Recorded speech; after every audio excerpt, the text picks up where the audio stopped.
Bismillahirrahmanirrahim. Assalamualaikum warahmatullahi wabarakatuh. Alhamdulillah, ucapkan puji syukur kepada Allah Subhanahu wa taala. Hari ini kita masih diberikan nikmat kesehatan. Salawat serta salam tak lupa tercurahkan kepada Nabi besar kita Nabi Muhammad sallallahu alaihi wasallam beserta para keluarganya, para sahabatnya yang insya Allah kelak kita bersama beliau di surganya Allah Subhanahu wa taala. Amin ya robbal alamin. Sebelum memulai pelajaran, marilah sama-sama kita berdoa dengan mengucapkan Bismillahirrahmanirrahim agar pelajaran kita hari ini dapat berjalan dengan lancar dan mulut-mulut ibu semuanya diterangkan hati dan pikirannya sehingga dapat menyerap semua ilmu-ilmu yang sudah diberikan oleh semua guru-guru. Apa kabar anak-anak ibu semuanya? Semoga senantiasa dalam perlindungan Allah Subhanahu wa taala dan senantiasa diberikan kesehatan oleh Allah Subhanahu wa taala. Amin ya robbal alamin. Baiklah anak-anak ibu semuanya, hari ini kita akan memulai pembelajaran bab kedua, yaitu mengenai Quran surat An-Nasr. Pelajaran hari ini bertujuan yang pertama menjelaskan arti surat An-Nasr dengan benar. Yang kedua, menjelaskan pokok-pokok isi surat An-Nasr dengan benar. Yang ketiga, melafalkan kalimat-kalimat dalam Quran surat An-Nasr. Sebelum memulai ke materi berikutnya, marilah sama-sama kita menyimak bacaan surat An-Nasr dan kemudian membacakan secara bersama-sama beserta dengan artinya. Surah An-Nasr. Bismillahirrahmanirrahim. Dengan menyebut nama Allah yang Maha Pemurah lagi Maha Penyayang. Idza jaa nasrullahi wal fath. Apabila telah datang pertolongan Allah dan kemenangan. Wa ra'aitan nasa yadkhuluna fi dinillahi afwaja.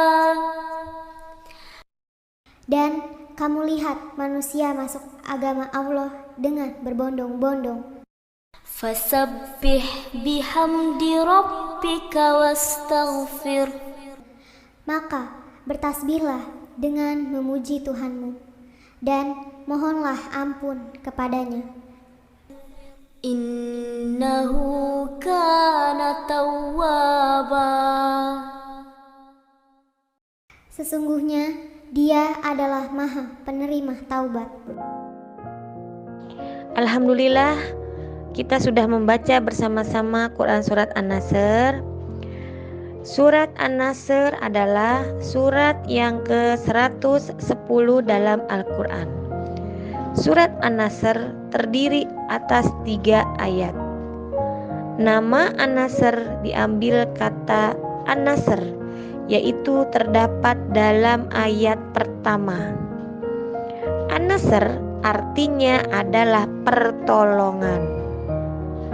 Surat An-Nasr yang terdiri dari 3 ayat ini turun di kota Mekah. Oleh karena itu, apabila surat yang turun di kota Mekah, maka disebut dengan sebutan surat Makkiyah.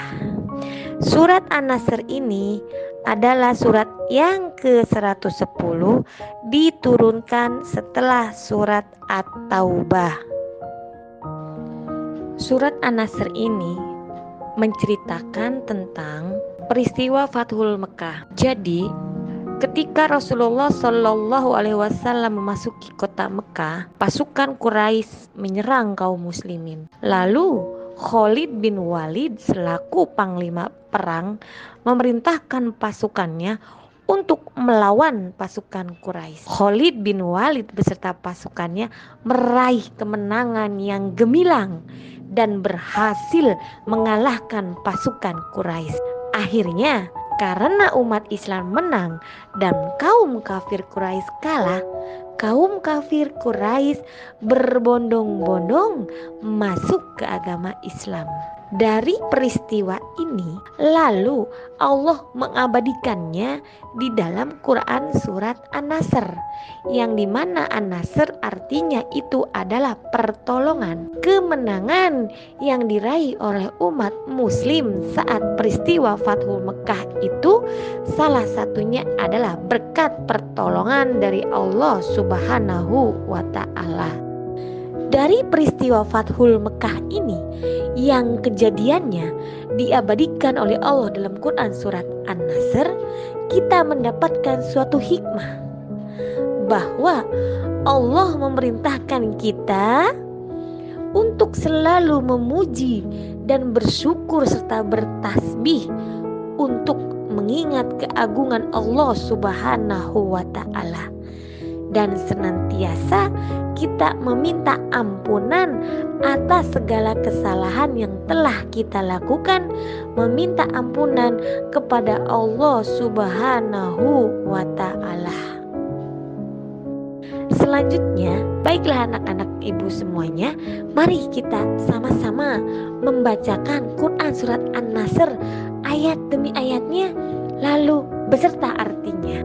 Kita mulai dari ayat yang pertama. Bismillahirrahmanirrahim. Idza jaa nasrullahi wal fath. Artinya, apabila telah datang pertolongan Allah dan kemenangan. Wa ra'aitan nasa yadkhuluna fi dinillahi afwaja. Arti ayat kedua, dan engkau melihat manusia berbondong-bondong masuk agama Allah. Sabbih bihamdi rabbika wastaghfir innahu kana tawwaba. Arti ayat ketiga, maka bertasbihlah dengan memuji Tuhanmu dan mohonlah ampunan kepadanya. Sungguh Dia Maha Penerima Taubat. Berdasarkan arti Quran surat An-Nasr ayat pertama sampai ayat ketiga, dapat kita maknai atau kita jelaskan pokok-pokok isi surat An-Nasr. Pokok-pokok isi surat An-Nasr yang pertama adalah 1. Pertolongan Allah Subhanahu wa Ta'ala akan datang dan Islam akan mendapat kejayaan. Kedua, perintah Allah kepada orang beriman agar bertasbih, memujinya dan minta ampun kepadanya dikala terjadi peristiwa yang menggembirakan. Baiklah anak-anak ibu sekalian, kita telah belajar mengenai kalimat surat An-Nasr. Kita telah belajar mengenai arti surat An-Nasr beserta maknanya. Dan kita pun telah membacakan surat An-Nasr ayat demi ayat. Setelah ini, ibu ingin kalian semua di rumah disaksikan oleh kedua orang tua kalian. Yang pertama, bacakan Quran surat An-Nasr ayat 1 sampai dengan 3 di depan kedua orang tua kalian. Tugas yang kedua, bacakan arti Quran surat An-Nasr ayat 1 sampai ayat 3 di depan kedua orang tua kalian. Alhamdulillah, pelajaran kita pada hari ini tema An-Nasr telah dapat berjalan dengan baik. Mudah-mudahan anak-anak ibu semuanya senantiasa selalu bersyukur kepada Allah Subhanahu wa Ta'ala, senantiasa memuji Allah Subhanahu wa Ta'ala, senantiasa bertasbih kepada Allah Subhanahu wa Ta'ala, dan meminta pertolongan hanya kepada Allah Subhanahu wa Ta'ala. Amin ya rabbal alamin. Mari kita tutup pembelajaran kita hari ini dengan mengucapkan doa kafaratul majlis. Bismillahirrahmanirrahim. Subhanaka Allahumma wa bihamdika asyhadu an la ilaha illa anta astaghfiruka wa atubu ilaik. Ya Allah, Maha suci Engkau ya Allah. Aku memujimu. Aku bersaksi bahwa tiada ada sesembahan yang berhak disembah selain Engkau. Aku minta ampun dan bertaubat kepadamu. Wassalamualaikum warahmatullahi wabarakatuh.